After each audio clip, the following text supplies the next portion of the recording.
Only a devotee can really do a pilgrimage.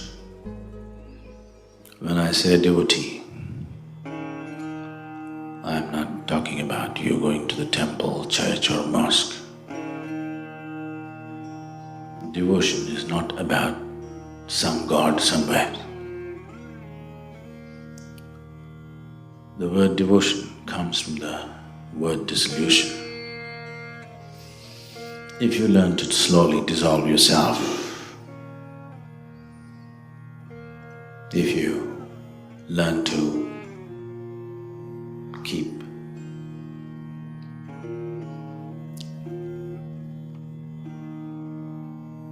the identities that you have strengthened and nurtured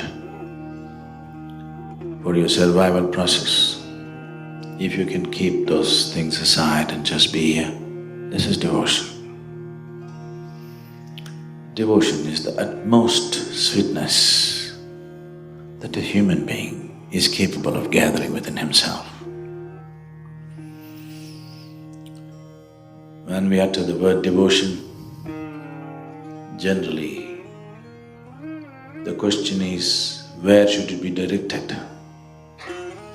Whether you're devoted to Shiva or the cloud in the sky or to your dog or to a tree or to nothing as such. It is not important what is the object of devotion. Devotion is a very beautiful way of keeping yourself aside. If you know how to keep yourself aside, only then something larger than you becomes a living reality for you. If you exist here as a bundle of thoughts, emotions, prejudices and anxieties, which is what makes you a person, if you pay too much attention, the memory that you have gathered in the form of life's experience and the imagination that you project from this memory, then you cannot be a devotee. I want you to just look around and see whether it's a person or an ant, even a single cell in your body, even an atom in this existence, you are incapable of grasping it fully. The scientific community on the planet was just beginning to think that we know almost everything about the atom. We know the protons, we know the neutrons, we know the electrons too. So we thought this is the composite matter.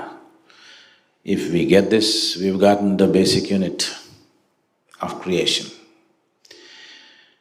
If we get the basic unit of creation, then cosmos is just an exponential projection. But today we know,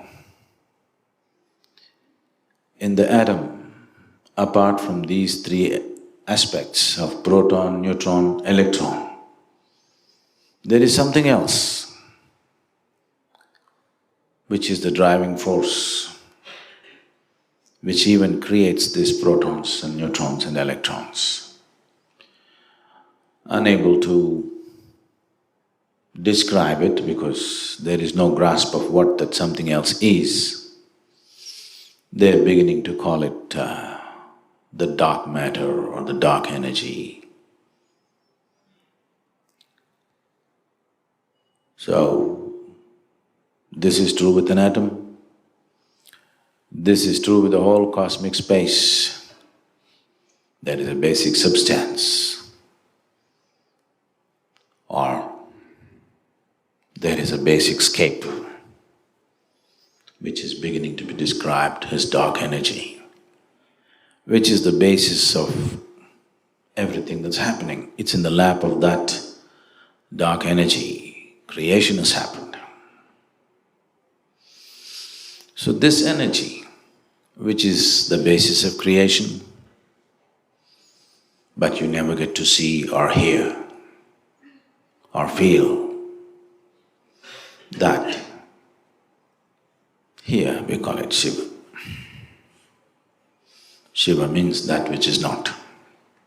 How can you be devoted to that which is not? Because devotion is not about something, not about somebody. This is the sweetness of your heart. Devotion did not happen because of the divine. Divine happened because of the devotion. If you look around in the world without any devotion, there are just rocks, trees, plants, soil, people, various other lives. But if you look at the world through the eyes of the devotee, everything is the dance of the divine.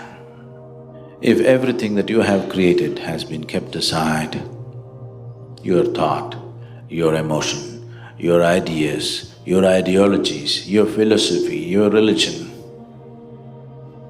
your ideas of what's right and wrong, your ideas of what's God and devil, everything that you created, if you keep it aside, then the dance of the divine becomes a living reality for you. Then you're a devotee. Not because you go and pray in a temple, you become a devotee.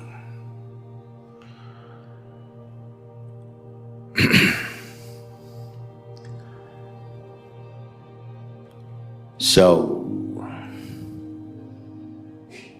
to do this pilgrimage, you must have devotion in your heart. Oh, I don't like Shiva, leave him alone, it doesn't matter. You don't have to be devoted to him, nor is he craving for your devotion.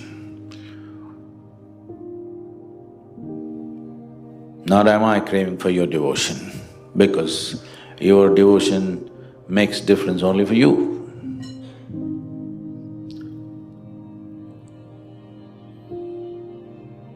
It is just that if you think too much of yourself, you'll miss the whole world.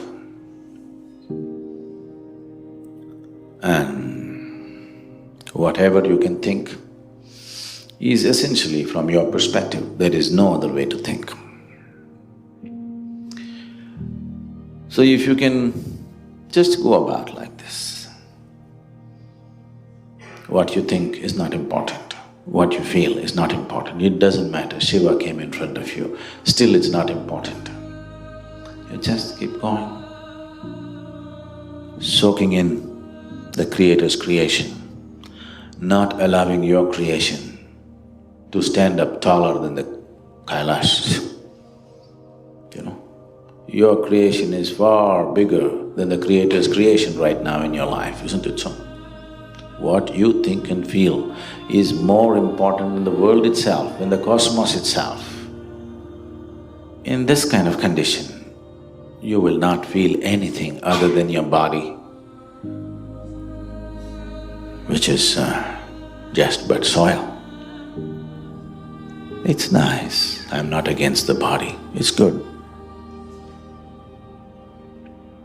But very limited. Is it wrong to be limited? No.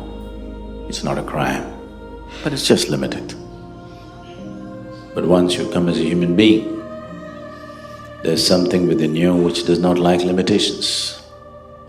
If that has become alive in you, if that has become an active process within you, this is a good opportunity the next few days to truly take every step, every breath in great sense of devotion, because this has been generally taught to people in India, they've all forgotten these days. Whatever you see, you bow down. You see a tree, bow down. You see a rock, bow down. You see a mountain, bow down. You see a cloud, you bow down. Sun, moon, whatever. If you keep yourself aside, something far bigger than you becomes a living reality, not imagination. Right now, this is the problem. You're using your mind too much in terms of memory and imagination. Your memory is no more useful because information technology has come, you know. When stone tablets were there, you couldn't carry more than one, so you had to keep everything in your head. Now, 1 billion stone tablets you can carry in your pocket. So, you trying to remember this, that is of no consequence.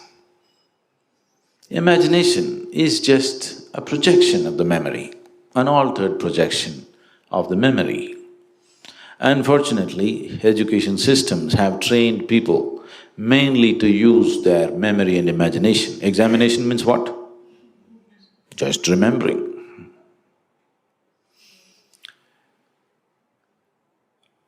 The most significant aspect of human mind is its penetrative nature. It is capable of penetrating into dimensions that you are not yet. If this mind has to become like a knife that penetrates into everything that you see or you don't see, it's very important that you rest your memory and imagination.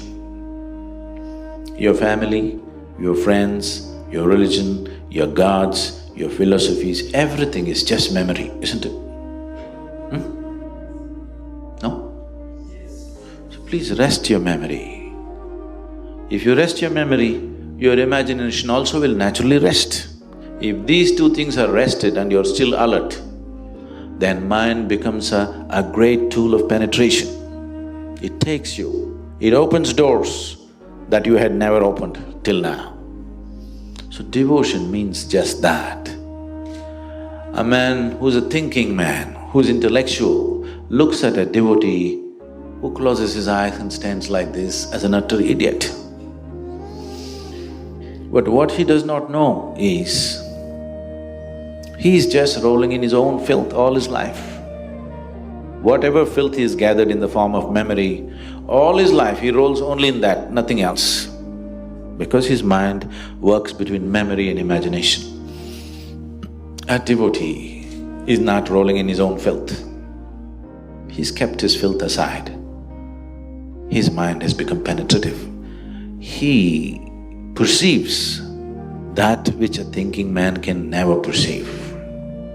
Devotion means your limited entity has been dissolved. A much larger possibility has become a living reality for you.